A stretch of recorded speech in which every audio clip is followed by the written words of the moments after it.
Se i boschi un giorno si scoprissero fragili, troppo fragili, per resistere all'impeto di violenti e inattesi cambiamenti climatici.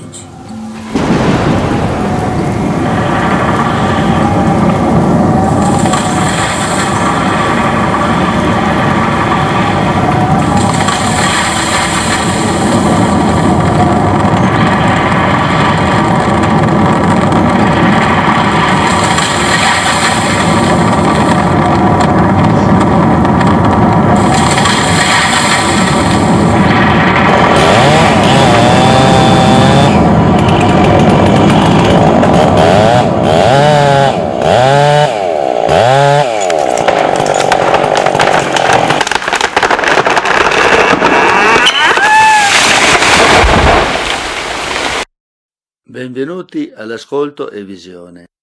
Per le particolari caratteristiche del video, che tra poco capirete, è necessario un breve chiarimento. Io sono Franco Baggio, autore del filmato.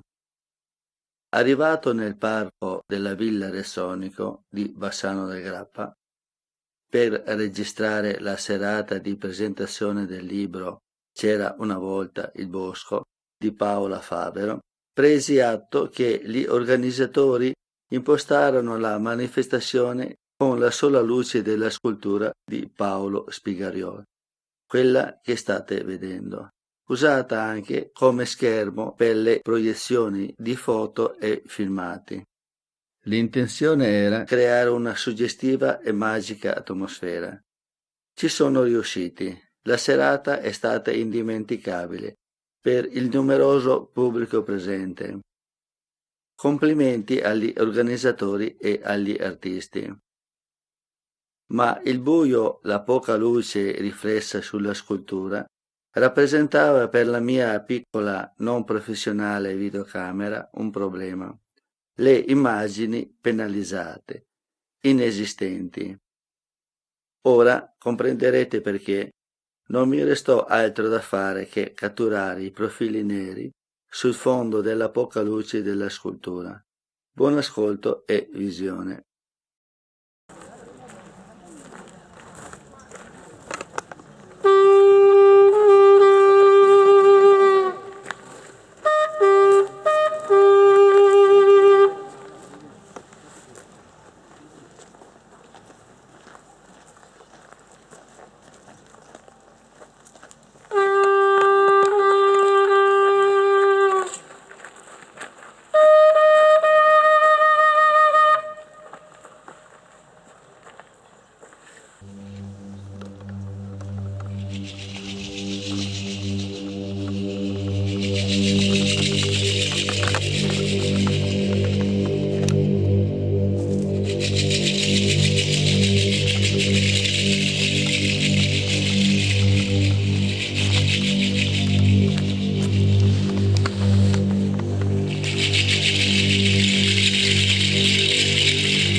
Benvenuti a Palazzo Rezzonico, il lascito che una delle più potenti famiglie del Settecento veneziano, il Rezzonico, ha regalato scegliendo la città di Bassano come importante crocicchio. Spesso ci diciamo che brutto che la strada tagli la villa con l'esedra. In realtà la strada si chiama Via Nova e l'ha fatta Ezelino da Romano. Il Rezzonico, da buoni commercianti, hanno scelto di posizionare la villa di fronte alla strada con l'esedra dall'altra parte. La Serenissima ci ha regalato questo lascito e la Serenissima è collegata anche al tema di questa sera, perché tutti sanno che il tronco, la pianta, è per la Serenissima la cosa più importante, perché Venezia è posata su un'infinità di legni, un bosco di palafitte. Specialmente l'arice per i veneziani era una cosa importantissima.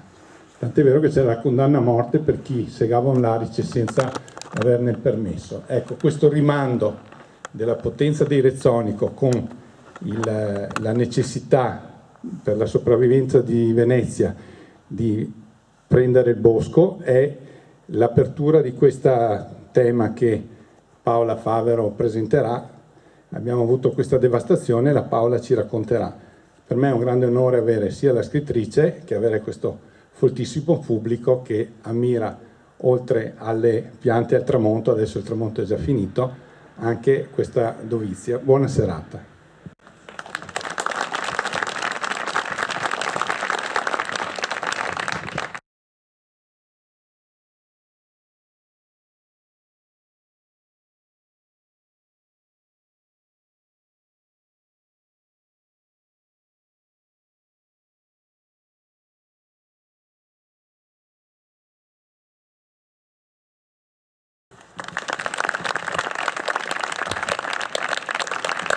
Grazie, buonasera a tutti, sono Roberto Marin, vice sindaco del comune di Bassano del Grappa. Porto i saluti e soprattutto il ringraziamento agli organizzatori per questa splendida iniziativa, e abbiamo dato molto volentieri il patrocinio e vogliamo dimostrare con la mia presenza anche molto l'attenzione rispetto a queste iniziative.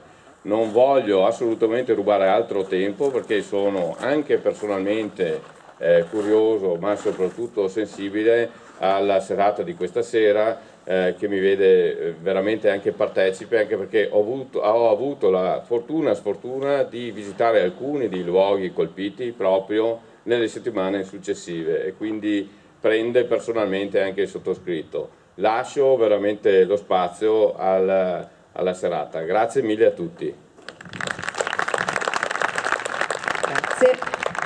Allora grazie a tutti, grazie a Bernardo Finco che ha dato la possibilità di farlo in questo ambiente bellissimo, grazie al CAI di Bassano e grazie al comune che ci ha dato il patrocinio. Però io devo, magari spero che nessuno si offenda, prima di tutto devo ringraziare il gruppo Insilva di cui faccio parte, che è un'associazione di artisti e scienziati anche proprio a livello nazionale, che da 6-7 anni volontariamente, senza nessun profitto, ma soltanto proprio per amore di conoscenza e per amore dell'ambiente, si impegna a portare in giro questa passeggiata tra arte e scienza e questi, tra virgolette, spettacoli, queste serate, per far conoscere meglio alcuni temi che di anno in anno cambiano. Quest'anno purtroppo dico, perché si aggancia alla tempesta Vaia, il tema appunto è i boschi fragili che raccontano il cambiamento climatico. Da questo tema è nato anche il libro di cui poi vi parlerò, però proprio per dar spazio subito anche all'aspetto artistico, in questa serata sarà forse anche preponderante, ma credo che l'unione di arte e scienza sia fondamentale, perché ci sono delle voci, dei modi di comunicare che riescono a colpirci, no? Anche emotivamente, e anche a portarci poi alla voglia di approfondire anche dal punto di vista scientifico, e mettendo assieme le due cose, come poi vedrete nel meraviglioso, chiamiamolo Multivisione, una proiezione artistica di Paolo Spigariol, che ci porterà all'interno del bosco a scoprire la biodiversità del bosco in tutte le stagioni, con un'attenzione estrema scientifica alle piante che vedrete, agli animali che vedrete, anche a capire la resistenza, la resilienza degli alberi. Tutte queste cose le vedrete se starete proprio immersi dentro a quello che lui ci farà vedere. Ma iniziamo con i primi due artisti di questa sera, che sono Giuseppe Dal Bianco, maestro di flauti etnici, che avete appena sentito suonare il flauto ebraico, e poi ci sarà un danzatore, Damiano Fina, che è danzatore di Butu. Passo un attimo solo la parola a Giuseppe, che vi dice che strumenti suonerà e perché ha scelto certi brani per questa sera. Grazie Paola Favero. Paola Favero è l'anima di Insilva, il cuore pulsante di questo gruppo che è nato già molti anni fa, di cui faccio parte appunto dall'inizio. Io sono un flautista, molto brevemente, flautista classico, che però con il tempo mi sono occupato di strumenti etnici, cioè provenienti un po' da ogni parte del mondo. Ho una raccolta straordinaria a mio parere, perché ho raccolto più di 300 strumenti da tutto il mondo e molti di questi li suono nei concerti.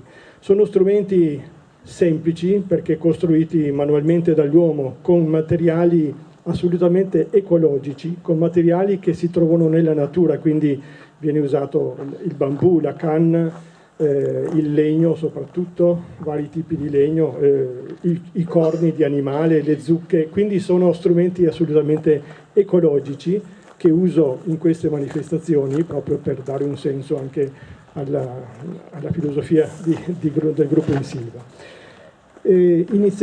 Adesso suonerò un brano che si intitola Noi siamo le stelle. Ho scelto questo brano perché mi sono ispirato ad una poesia dei nativi americani, una poesia appunto che parla delle stelle, e mi sembrava perfetta in questa serata, una delle ultime serate estive. Il secondo brano che suonerò poi dopo la multivisione sarà Declamazione e Estasi, accompagnato sempre dalla danza Butu di Damiano Fina. Sono brani che sono tratti dai miei CD. Bene, buon ascolto.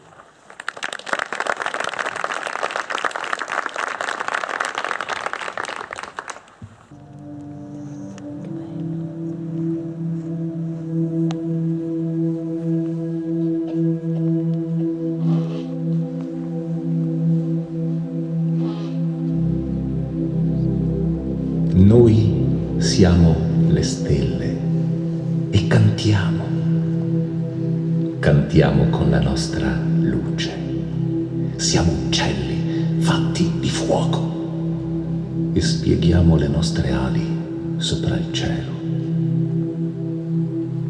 La nostra luce è voce.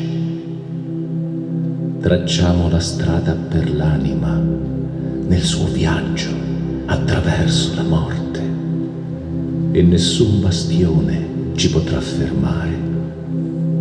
Questo è il canto delle stelle.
Ecco, prima di andare avanti volevo solo passare il microfono a Damiano, perché la scelta di questa danza, di questo tipo di danza Buto appunto non è casuale ed è molto legata con i temi di cui ci occupiamo, e allora lui ve lo spiego proprio in 2 parole, così poi anche la prossima danza che farà la potete capire meglio. Buonasera a tutti. La danza Buto è una danza che nasce in Giappone.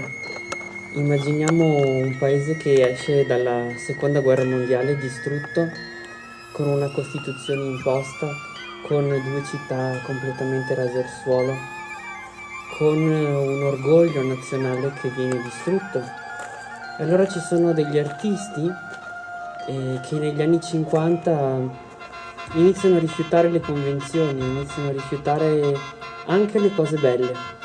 E quindi una danza che da noi in Occidente deve rappresentare il fisico bello, giovane, vigoroso, valoroso.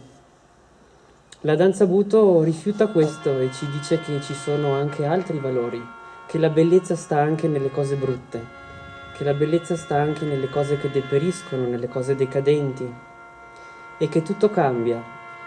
E che noi esseri umani alla fine siamo piccoli in confronto a tutto il resto che c'è intorno a noi. Ecco che il corpo e il tempo di questa danza si fanno più simili alla natura e più distanti al tempo e al corpo dell'essere umano. Ecco che non ha più senso il movimento solo atletico, non ha più senso solo il gesto che ricerca la bellezza, ma arriva ad avere senso la danza che si fa il ritmo e il tempo di un albero. Ecco perché per questa danza è molto caro il tema della natura, perché ci insegna che noi, per rispettare di nuovo gli alberi, per rispettare di nuovo la natura, dobbiamo avvicinarci al loro tempo, dobbiamo avvicinarci al loro respiro, che è un respiro completamente diverso dal nostro. Ecco, questo porta la mia danza.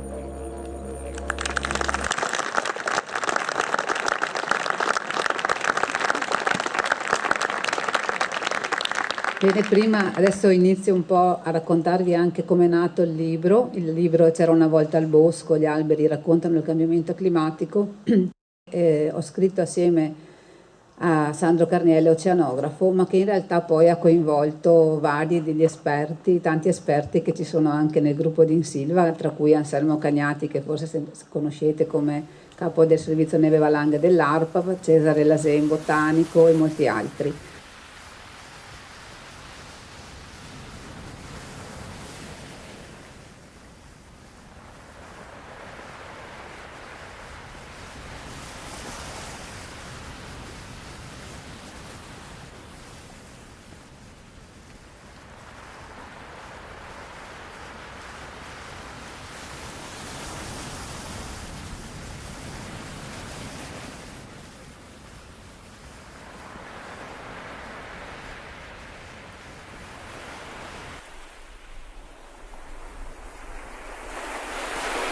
Cinque domande a Sandro Carniello, oceanografo. Video pubblicati sul canale YouTube Cinema e Ambiente Vittorio Veneto.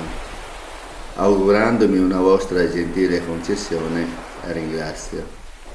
Tutti i video di Cinema e Ambiente Vittorio Veneto sono pubblicati nei link in descrizione.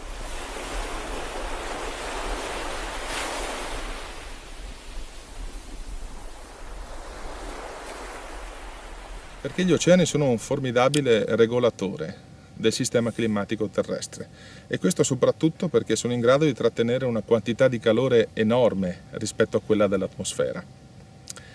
Grazie a questa capacità quindi condizionano di fatto la temperatura ma anche la piovosità attorno a tutto il nostro pianeta. Ma non solo, quasi il 50% dell'ossigeno prodotto sulla Terra è in realtà prodotto da microscopici organismi vegetali che vivono negli oceani, e quindi di fatto un respiro ogni 2 che riusciamo a compiere anche in questo ambiente, in questo momento abbiamo alle mie spalle, è dovuto alla produzione di ossigeno che si sviluppa in mare.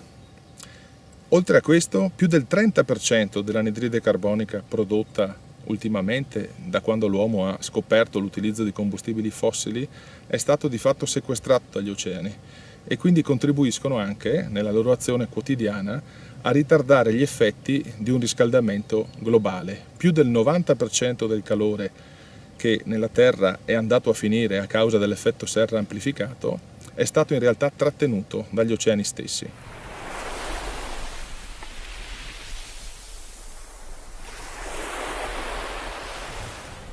Il mio libro in effetti potrebbe essere più spiegato partendo dal sottotitolo che dal titolo. Il futuro scritto nell'acqua. Perché? Perché quando si parla di cambiamenti climatici, quindi di quello che sarà il futuro della nostra esistenza su questo pianeta, dovremmo guardare con più attenzione a quello che sta succedendo e che accadrà ai mari, piuttosto di quanto invece si faccia abitualmente, quindi guardare verso l'aria. È questo il motivo che mi ha spinto a dare questo tipo di sottotitolo.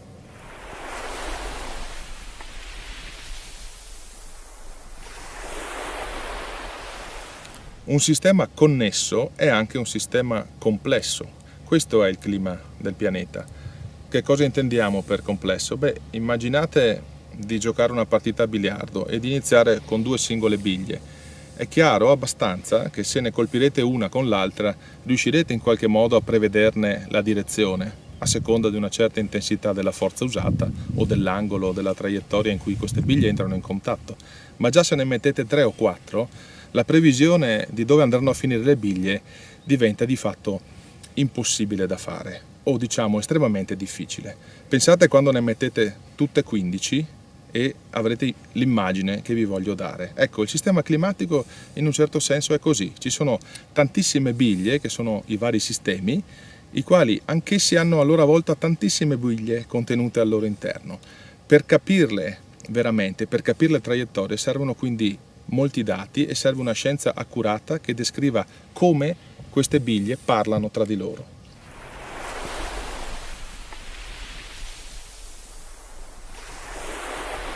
Questa di fatto è la domanda che mi fecero alcuni amici al bar un anno fa e la mia risposta fu no.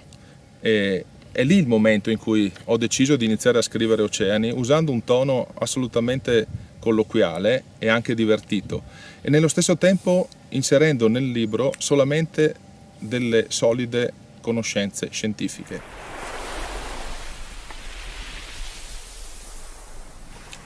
Torniamo quindi al titolo, o meglio al sottotitolo del libro, Il futuro scritto nell'acqua. Il mio libro non è un libro, diciamo, scritto da un indovino e non è neanche un libro disperato che non vuole fornire possibilità. Il futuro di cui parlo è proprio il futuro delle possibilità e queste possibilità sono a portata di mano da parte di ognuno di noi se vanno d'accordo con un'assunzione di responsabilità, con una consapevolezza dell'azione quotidiana, dei nostri gesti. È per questo che ho scritto il libro, perché queste possibilità diventino nei prossimi anni delle realtà concrete.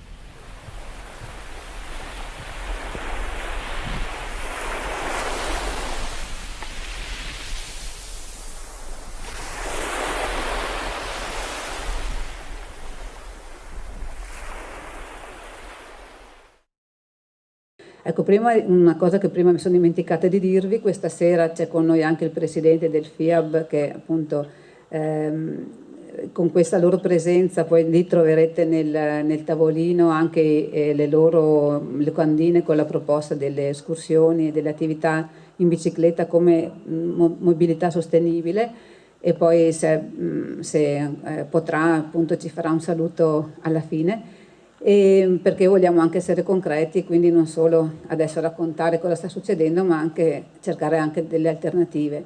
Abbiamo anche delle altre, vi dico tutto adesso così poi non mi dimentico, ci sono anche delle altre locandine che mi ha dato Don Luigi Ciotti da portare qui a Bassano perché lui ha istituito un'associazione che si chiama Casa Comune dove tutti i mesi tengono dei corsi sulla cultura della natura, sulla cultura del bosco, sulla cultura del creato, la biodiversità eccetera, legati anche appunto all'uomo perché le due cose sono assolutamente interdipendenti e se qualcuno è interessato a seguire questi corsi con grandi personalità scientifiche che li conducono, lì ci sono i programmi che fino al, mi sembra, febbraio 2020. Poi lì c'è anche il mio libro e soprattutto c'è una cassetta dove chiediamo a chi vuole di lasciare un contributo per il gruppo Insilva, in quanto gli artisti che avete visto e poi anche il lavoro di Paolo Spigariol, che è veramente costato tantissimo, sono fatti tutti gratis, volontariamente, ma cerchiamo anche noi di avere un po' di fondi per poter continuare a girare e a organizzare queste cose. E passo al libro e ve lo racconto, cerco di rubare meno tempo poi anche alla multivisione. Il libro è nato proprio da quando è nata Vaia, quando purtroppo è successa questa tempesta, chiamiamola così, anche se il nome corretto non è quello, il 29 ottobre dell'anno scorso. Io quando mi sono trovata a vedere le immagini di tutti gli alberi caduti, i boschi distrutti, dentro di me ho subito capito che c'era qualcosa di anomalo, di diverso da tutte le altre volte. Ci sono sempre stati schianti, trombe d'aria, molto localizzati però, molto piccoli, su superfici contenute, che magari accadevano questi schianti, queste tempeste di vento in seguito magari a temporali molto forti, in cui si creava un gradiente di pressione molto forte e quindi anche di conseguenza dei venti violenti, ma sempre localizzati. Per quello che mi riguarda ho avuto subito la sensazione che era successo qualcosa di veramente, per me, di epocale, di grave, di molto più grande di quello che ci si poteva immaginare. E successivamente ho cercato di capire se era la prima volta che succedeva o se era successo ancora in passato, perché questa è una cosa fondamentale.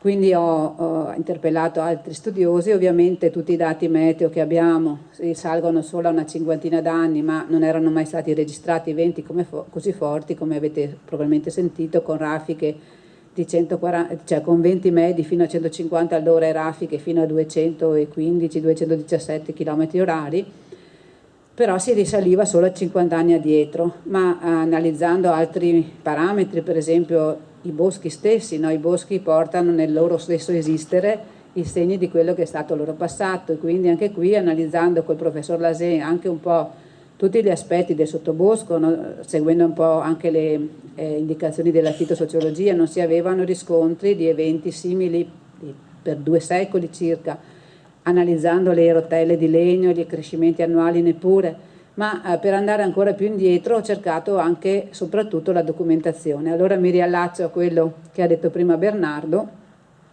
Pensate che abbiamo trovato, grazie a Franco Bastianon, un altro grande studioso dei tempi dei boschi della Serenissima, delle mappe del 1640-46 mi sembra, che riportavano indicati nel Cansiglio 2 fratte da vento, 2 buche da vento del 1623, e veniva scritto tutto, quanto grandi erano, quante piante erano cadute, cosa bisognava fare, cioè erano di una meticolosità incredibile. Su delle altre mappe che ho visto grazie a degli studi che aveva fatto Armando Scandellari molti anni fa, addirittura un signorotto di Venezia nel 1560 mi sembra aveva comprato un pezzo di marcesina per fare legno da carbone e aveva soldato 9 boscaioli di Vastagna, ed andavano ogni giorno, era scritto quanto tagliavano al giorno, come lavoravano ed ogni cosa. Era scritto tutto su quello che riguardava i boschi, e i boschi di cui si occupava Venezia erano tantissimi, dalla Val Visdende alla riserva naturale di Sommadida, che io ho gestito fino all'anno scorso,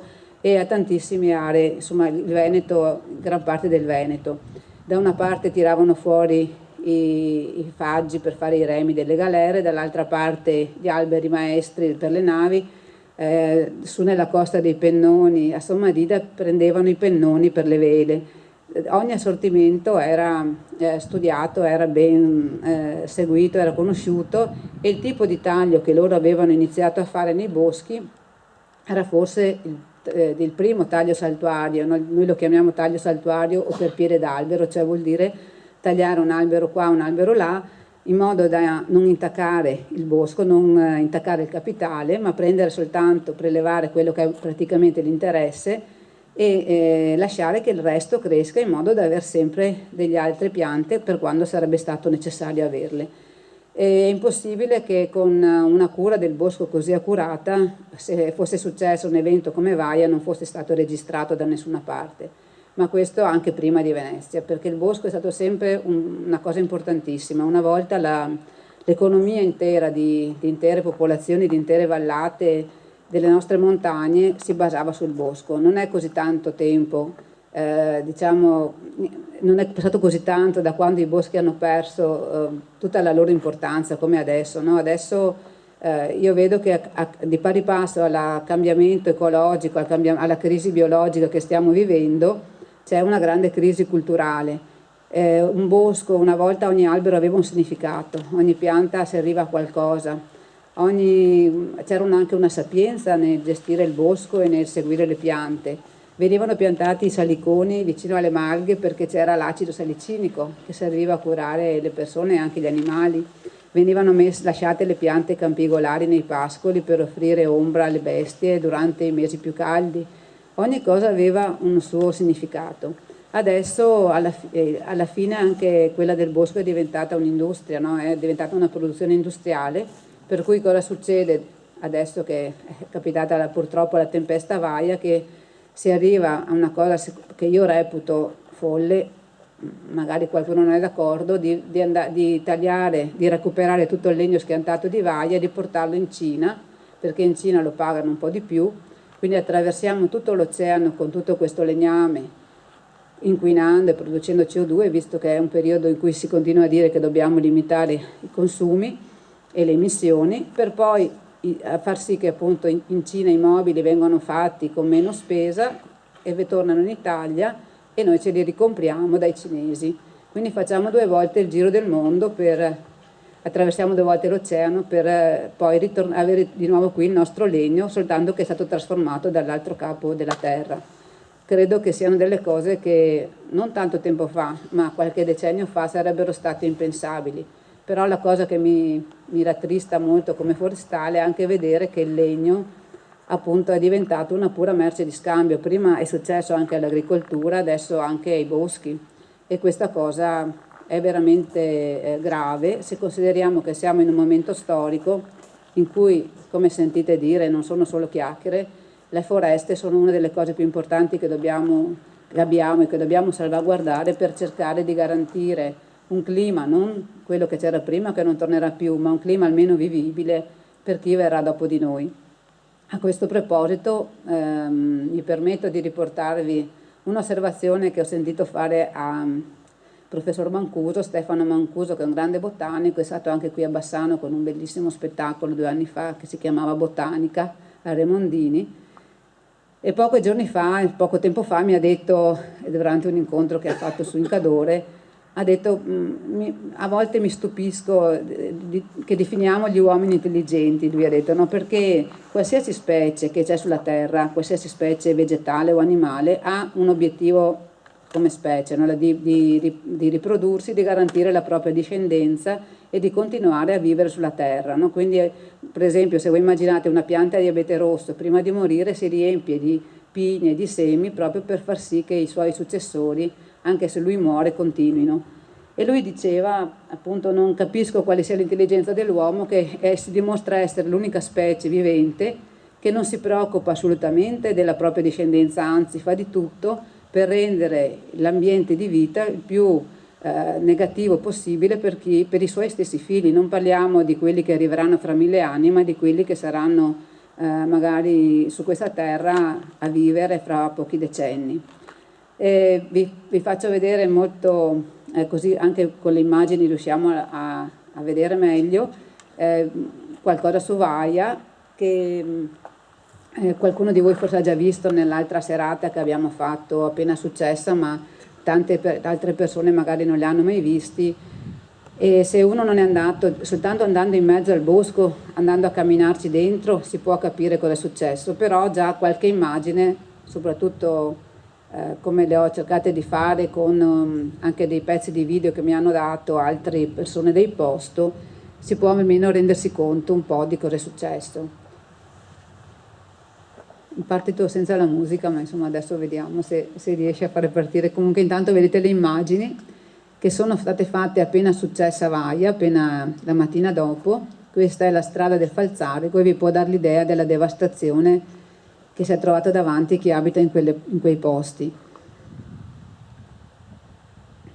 Ecco, la cosa che mi ha colpito è stato anche che poi studiando per scrivere anche questo libro, in cui ho cercato di raccogliere tutto quello che potevo, sia riguardo la resistenza delle piante, delle singole specie, la resistenza delle varie strutture boschive, la resistenza proprio la resistenza anche meccanica, no? Lo schianto al vento, mentre l'altro fattore importante si chiama resilienza ed è la capacità di assorbire i disturbi. Ecco, quando ho visto tutte le piante cadute in questo modo e le intere foreste devastate, è chiaro che in questo caso le piante, la loro capacità di resistenza è stata superata, come è stata superata la capacità di resilienza, cioè di assorbire i disturbi dell'ecosistema. Qui in queste immagini qua adesso vediamo per esempio Marcesina, che tutti quanti conoscete e molti saranno andati a vedere. Chiaramente a Marcesina uno può dire sì, sono cadute le piante perché erano abeti rossi, sono piante dall'apparato radicale molto superficiale, sono piante derivate da rimboschimenti fatti dopo la guerra, quindi un bosco artificiale tutto immunospecifico con piante tutte della stessa età, e sicuramente questa struttura è molto meno resistente e molto meno resiliente e generalmente si può stimare che con una velocità del vento di 100-110 km/h cadano. Queste sono sempre immagini di Marcesina, era una manifestazione ambientalista che è avvenuta subito dopo. Adesso è partito anche il video e la musica va bene.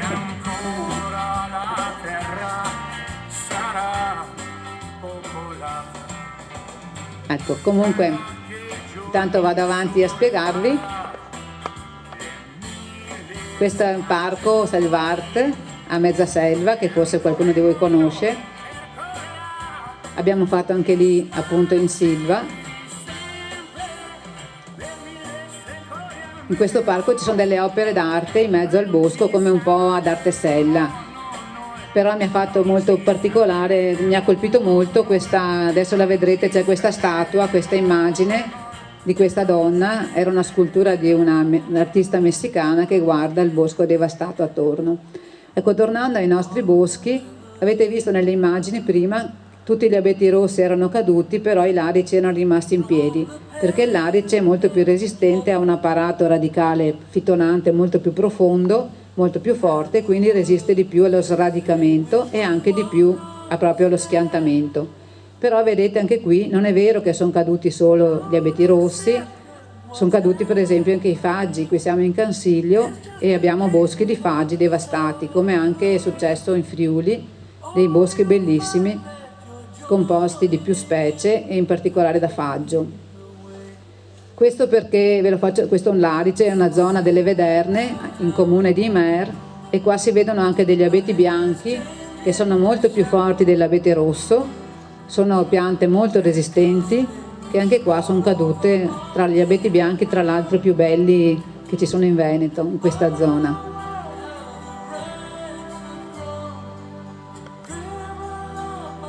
Ecco, ho fatto questo lavoro perché appena successa a Vaia le informazioni che arrivavano dalla televisione erano, e anche da tante persone, che i boschi sono caduti perché non sono curati, i boschi sono caduti perché non sono tagliati, perché sono abbandonati e cose del genere.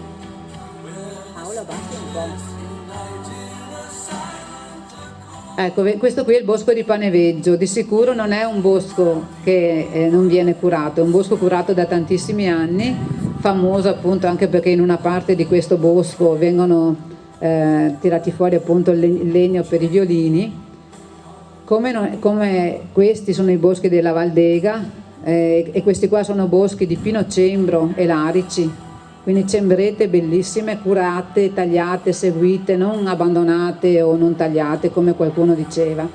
Questo per dire che sono stati colpiti tutti i tipi di foreste, tutti i tipi di strutture, di tipi di gestione diversi, cioè qui sarebbe un discorso lungo perché bisogna distinguere le varie tipologie di bosco in base a tanti parametri che adesso non sto qui a raccontarvi, ma che si può vedere come non è vero appunto che soltanto certe specie sono cadute. Sicuramente l'abete rosso è caduto più di tutti perché ce n'è di più, perché abbiamo piantato abeti rossi ovunque, tra che ce n'è tanto e che è fragile è caduto di più degli altri. Questo è il lago di Carezza, uno dei simboli delle Dolomiti, saranno rimasti in piedi il 20% delle piante, ed erano cembri, larici e un po' di abete rosso.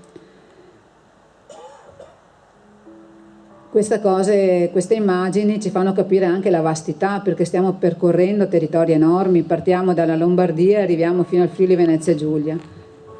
Quindi non è stato un posto solo, non è stata una cosa localizzata, è arrivata fino in Austria. Questa è la Val Visdende. Ecco, questa è una valle in cui i boschi sono gestiti da secoli, in cui la Repubblica di Venezia tirava fuori appunto le piante, i tronchi per le navi, e boschi curati con il taglio saltuario cadorino, o taglio saltuario appunto quello che faceva anche Venezia, che è un taglio molto attento, molto oculato. Non è il taglio per esempio a strisce che fanno a Paneveggio, dove fanno delle strisce di taglio raso dentro la foresta, che però danno molta più possibilità al vento di incunearsi e di prendere più forza.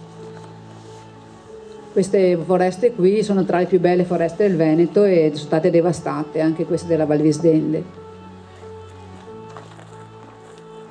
Ecco, vi dicevo prima, studiando un po' per questo libro, mi sono resa conto che questo tipo di eventi, qui si vede la velocità anche con cui cadevano le piante, poi qualcuno anche dice ma nessun animale è morto. Beh, non possiamo dire quanti animali sono morti, non possiamo dire né che sono morti tutti né che non è morto neanche uno, perché nessuno è in grado di andare a vedere, poi Paolo ce lo farà vedere nel suo video, sotto metri di piante accumulate una sopra l'altra, se ci sono animali sotto.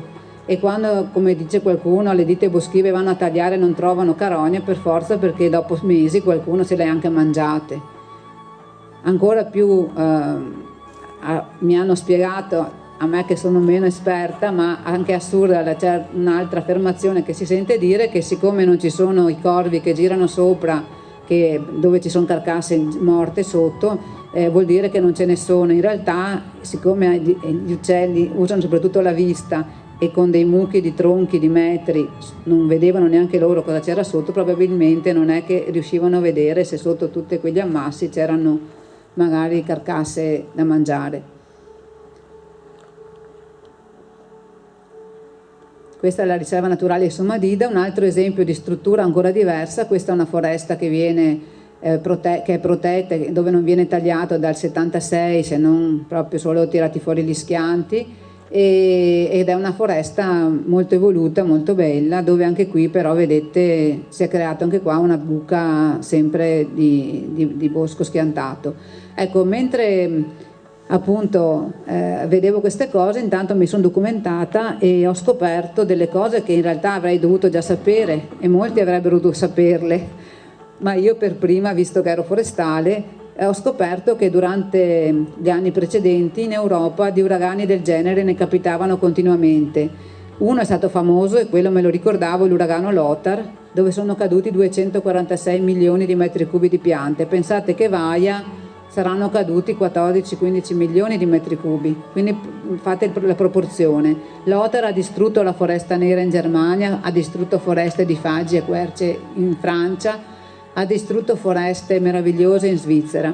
Ma poi, sempre guardando, non c'era solo Lothar, c'è stato Gudrun, c'è stata Vivian, ci sono state una serie di tempeste, di uragani che hanno colpito l'Europa, per una media di 38 milioni di metri cubi di piante distrutte ogni anno. Per quello che quando importiamo la legna dei paesi dell'est ci costa così poco, o dall'Austria e dal nord Europa, perché viene da schianti che hanno colpito le montagne. Cosa succede? Che in realtà in Europa già dagli anni 80 abbiamo questi uragani violentissimi che si formano, arrivano dall'Oceano Atlantico e percorrono tutta la parte a nord delle Alpi. In realtà molti hanno scritto, ci hanno detto state attenti perché arriverà anche in Italia questa cosa, arriveranno anche lì questi uragani. Noi abbiamo risposto sempre su documentazioni di studiosi eccetera, in Italia non c'è problema perché abbiamo comunque le Alpi che ci proteggono e siamo su un mar Mediterraneo che è buonissimo, non è mica l'Oceano Atlantico. Ecco, queste immagini sono della Valle di San Lucano, la più bella valle delle Dolomiti, dico io, che è stata colpita da un incendio il 24 ottobre del 2018, un incendio provocato da un vento di 140 km all'ora che ha buttato giù una pianta sopra i fili dell'alta tensione da cui poi è partito il fuoco, trovando un terreno molto secco, estremamente secco, non pioveva da giorni, e essendo alimentato anche dal vento. Dopo che si è spento il fuoco è arrivata Vaia e ha distrutto il fondovalle. Ho sentito l'altro giorno le persone del posto, sono andata a fare un giro a trovarle, mi hanno detto per fortuna che ci avevano fatto evacuare, ci avevano fatto andare via tutti perché arrivava troppo fumo e ci intossicavamo, e quando è arrivata Vaia eravamo via. Questi invece sono i serralli di Sottoguda, che sono stati completamente distrutti perché è una cosa che prima non ho detto. Quando c'è stata Vaia ha anche piovuto fortissimo, ha fatto delle bombe d'acqua con una quantità di pioggia anche di 700 mm in un giorno, che è pari a quella del 66. La fortuna è stata che ha piovuto fortissimo in montagna, e queste sono le conseguenze. Queste sono delle briglie nuove anche molto forti che sono state completamente travolte, tirate giù. Ha piovuto molto in montagna, non ha piovuto qua, e quindi i fiumi non sono esondati, non c'è stata l'alluvione, però in montagna c'è stato molto più danno per il trasporto solido, cioè quest'acqua che viene giù tutta in un colpo, fortissima, violenta, e trascina con sé detriti, fanghi eccetera, poi crea delle enormi distruzioni lungo tutto l'Alveo, anche nei paesi a valle. Questa è la strada che sale al Passo Fedaglia subito dopo. Tutte queste immagini, vedete, sono di devastazioni enormi. Naturalmente qua si sono creati una serie di siti valanghivi nuovi, c'è un enorme problema anche per proteggere i paesi sotto dalle valanghe adesso, e però c'è anche stato dei grossissimi problemi sull'intervento, perché tornando all'Europa, in Europa è dagli anni 80 che scrivono manuali su come fronteggiare questo tipo di eventi, che dicono di potenziare la filiera forestale, di potenziare le ditte boschive, le segherie eccetera, e loro l'hanno fatto e adesso sono anche preparati ad affrontare questi eventi, almeno dal punto di vista del dopo. Noi non l'abbiamo fatto, abbiamo pensato che in Italia non sarebbe mai successo e ci siamo trovati impreparati. Questo si è visto subito dalla differenza tra l'Alto Adige, dove invece c'è ancora una filiera forestale forte, dove c'è un servizio forestale, un corpo forestale provinciale che coordina e hanno cominciato a tagliare subito, hanno venduto legname in casa, l'hanno lavorato loro, e il Veneto che invece purtroppo si è disperso in mille cose, hanno cominciato i tagli tardissimo e non c'è un coordinamento veramente efficace, insomma, ma mancano soprattutto le ditte boschive, mancano le segherie. Però la cosa più importante è quella che vedete adesso scritta, perché al di là del problema di recuperare il legno, di utilizzarlo, di metterlo nel mercato, eccetera, il problema più grande è quello che ci stanno dicendo gli alberi. Credo che l'albero abbia accompagnato l'uomo per tutta la sua vita, da quando è comparso sulla terra, in tutta la sua storia. E ancora adesso forse gli alberi ci stanno dicendo qualcosa, ci stanno dicendo veramente che stiamo distruggendo la nostra stessa possibilità di sopravvivere come specie. E noi possiamo fare qualcosa. Questa frase che vedete adesso, perché tanti dicono ma anche se uno cambia il suo stile di vita, anche se uno consuma meno, cosa serve?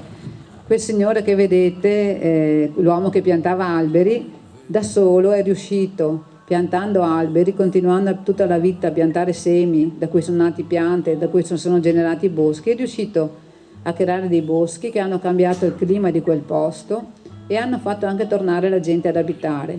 Questo vuol dire che una persona da sola è riuscita a fare un lavoro enorme. Noi siamo capaci di distruggere i boschi, no? Vedete come sta succedendo, però potremo veramente, abbiamo tanta tecnologia, abbiamo tante conoscenze, abbiamo tanta possibilità che se con la volontà e con le capacità tecnologiche che abbiamo potremo veramente riuscire a fronteggiare questo cambiamento, questa crisi ambientale che c'è adesso, e almeno stabilizzare i valori delle temperature a quello che sono arrivati. Purtroppo io vedo che questo non si vuole farlo, e la cosa più terribile che ho pensato veramente quest'anno, dopo non ditemi che sono pessimista perché ogni tanto me lo dicono, ma io credo che se facciamo queste cose perché siamo ottimisti, perché pensiamo che si può ancora fare tanto, però non possiamo neanche nasconderci di fronte a quello che è la realtà.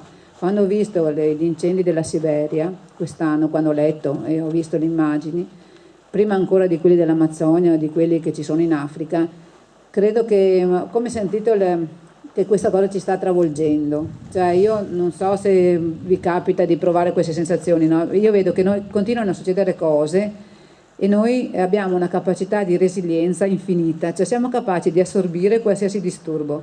I boschi non riescono più ad assorbire i disturbi, noi sì, noi qualsiasi cosa che succede ce ne facciamo, poi un po' alla volta ci abituiamo, no? Diventa una roba normale che ci siano le ondate di calore, la grandine grossa 5 centimetri, i boschi che cadono, gli incendi eccetera. Il problema è che questa cosa ci sta veramente travolgendo, ci sta come dire, scappando di mano, perché per esempio pensate all'immensità, in Siberia sono bruciati credo 8-9 milioni di ettari di bosco, Vaia erano 42.000 ettari, cioè 42.000 ettari, lì ne sono bruciati 7-8-9 milioni di ettari, è una quantità di bosco enorme. È bastato questo incendio enorme per fare scombinare tutti i dati, tutte le statistiche, tutte le anche previsioni che avevamo fatto, perché tutti gli studiosi di foreste, se voi leggete i manuali, l'ho scritto anch'io perché l'ho ripreso appunto da tutti i vari studi, dicevano che in media in Europa ci sono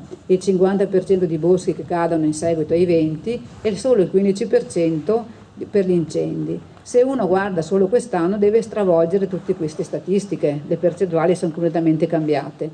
Però un incendio così vasto che ha distrutto una quantità di milioni di ettari di bosco attorno al circolo polare artico, che ha provocato a sua volta poi delle nubi di calore enormi, sciolto ghiacciai, cioè pensate poi il ritorno che ha.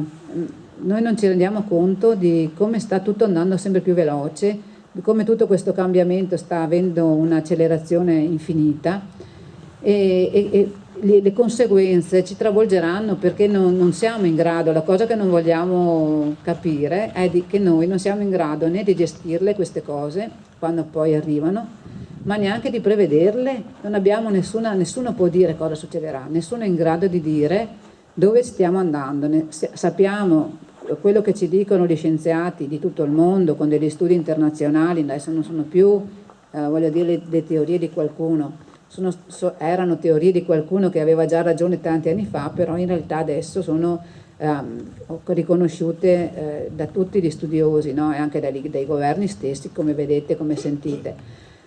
Però nessuno è in grado di prevedere, quindi la cosa che possiamo dire è che se si mette in atto subito un risparmio assoluto delle emissioni, un risparmio anche un consumi minori in poco tempo, possiamo cercare di fermare questo, di stabilizzare la situazione come adesso, già con tutti i problemi che ci sono. Ma se non facciamo niente, questa cosa ha una velocità di pochissimi anni per poi diventare incontrollabile.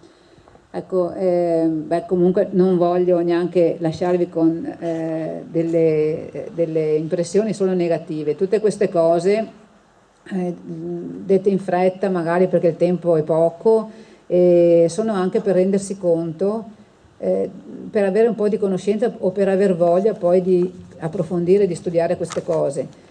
Tante volte sentite parlare anche penso che tutti avete sentito parlare anche della sesta estinzione.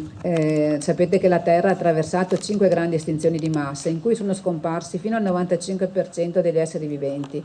Quindi noi siamo quelli che siamo derivati da quel 5% che è rimasto. E adesso sembra la velocità con cui scompaiono le specie è pari a quella delle grandi estinzioni, quindi gli scienziati dicono che stiamo probabilmente in un periodo che possiamo definire una sesta estinzione di massa.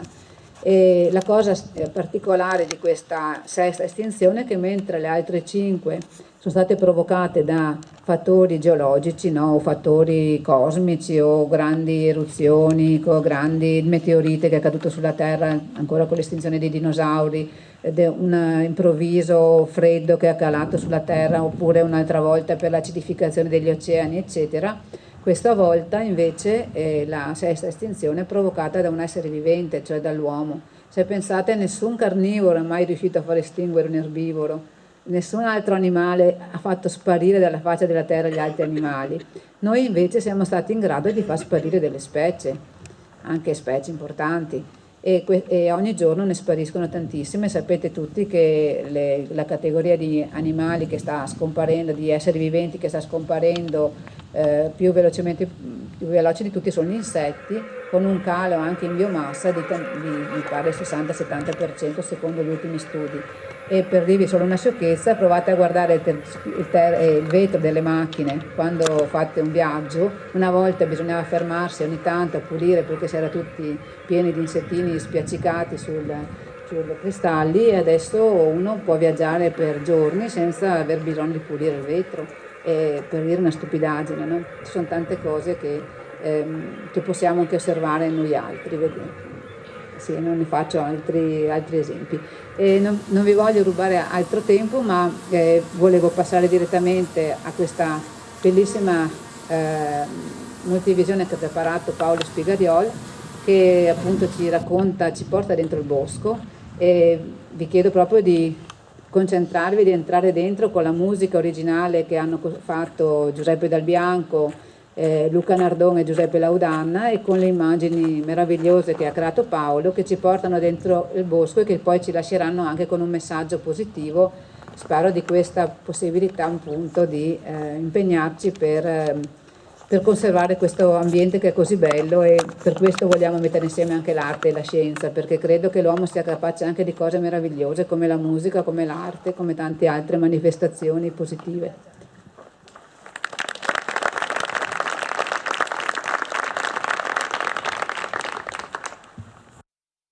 Per non privare il pubblico della prima visione intera, nelle future serate della presentazione del libro C'era una volta il bosco, in questo video solo una parziale e frammentata proiezione di Se i boschi un giorno di Paolo Spigariol.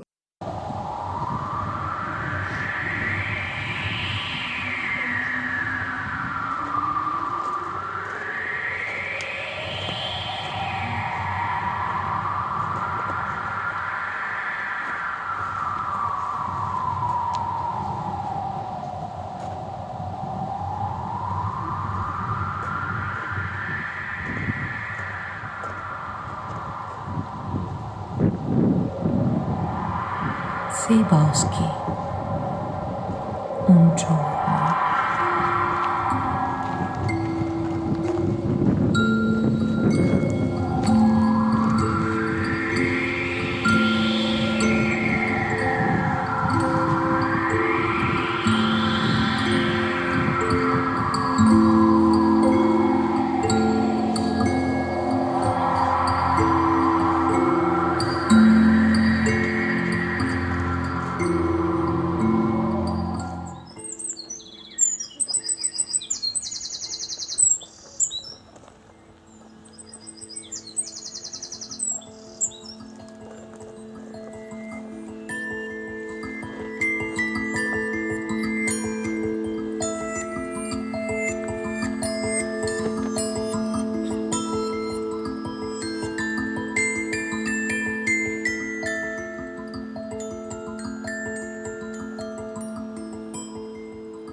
Se i boschi un giorno si scoprissero fragili, troppo fragili, per resistere all'impeto di violenti e inattesi cambiamenti climatici.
Se i mari e gli oceani, giganti solo in apparenza, distanti e distaccati, continueranno a riscaldarsi diventando l'acceleratore di cambiamenti sempre più rapidi, e se l'uomo non porrà rimedio ai danni che lui stesso ha causato, allora Vaia potrebbe essere stata solo la prima di una serie di eventi capaci di modificare i paesaggi e gli ecosistemi che noi conosciamo.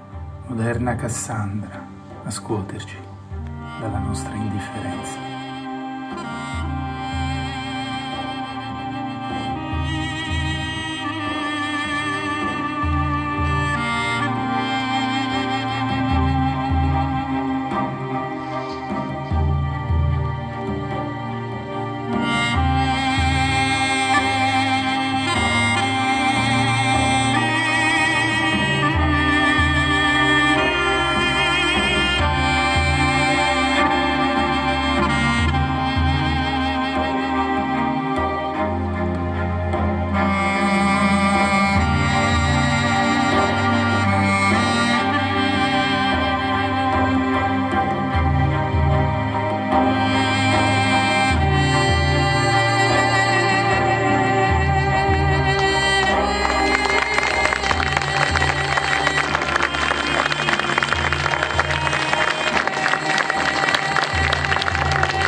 Per un giorno saremo alberi, rami tesi verso l'altro ad ubriacarsi di luce, cortecce arse dal caldo dell'estate, a godere finalmente della pioggia che le bagna, intrecci di verde che riposano al cuore, pilastri del cielo e motore della terra, di tutta la terra. Alberi improvvisamente sorpresi da un vento sconosciuto, a cogliere con le foglie la violenza del cielo, a riempire di lamenti, di rami spezzati, il silenzio della foresta, a sentire con le radici la sofferenza della terra. Travolti da una velocità sconosciuta che li trascina in una folle corsa di mutamento, loro, i pilastri del cielo, ora solo fragili fuscelli, ormai fuori dal tempo degli alberi. Ma sono bosco, sono foresta, da sempre abituati a lottare, da sempre capaci di adattamento, portano nell'anima migliaia di anni di conoscenza e hanno il dono della condivisione e la forza della bellezza. Per un giorno saremo alberi, ad imparare quanto si è forti, quando il respiro diventa foglia, le mani accarezzano cortecce ed i piedi camminano sulla terra che la foresta ha nutrito ed ancora resiste.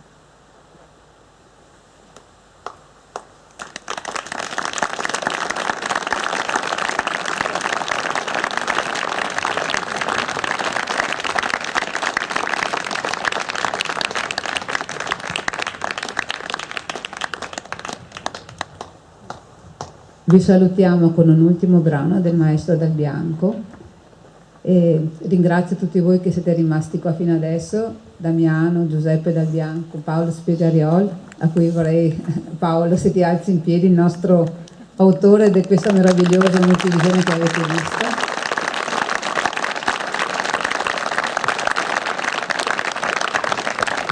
E poi casomai se qualcuno ha delle domande da fare, e so che c'è qui, poi se avete piacere di fermarvi ancora qualche minuto sul tavolino, c'è anche una cassetta per le offerte, per poter continuare anche almeno a fare i rimborsi delle spese agli artisti che vengono, e il libro e i CD di Giuseppe Dal Bianco, che adesso vi saluta con un meraviglioso brano. Suonerò il didgeridoo, lo strumento tradizionale degli aborigeni australiani, fatto con un tronco di legno. Grazie.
Ok, grazie. Grazie a te.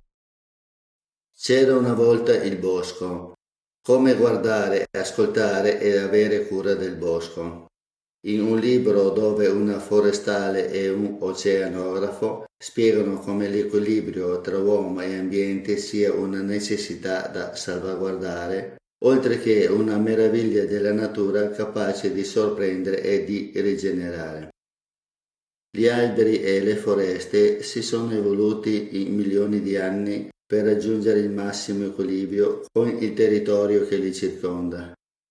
Ma qualcosa sta cambiando, e troppo rapidamente perché loro possano adeguarsi.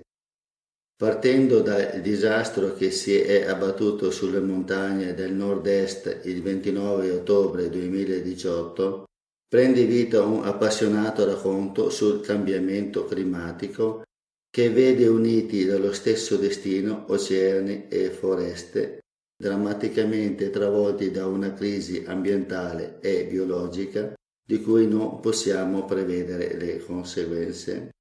Un testo coinvolgente e fotografie esclusive ci accompagnano attraverso la complessità degli ecosistemi, il valore della biodiversità, l'urgenza delle questioni ambientali e la consapevolezza di come sia cambiato anche culturalmente il rapporto tra l'uomo e il bosco. Un libro essenziale per riuscire a cogliere i messaggi che i boschi stanno mandando e per recuperare l'incanto che la vita degli alberi sa generare.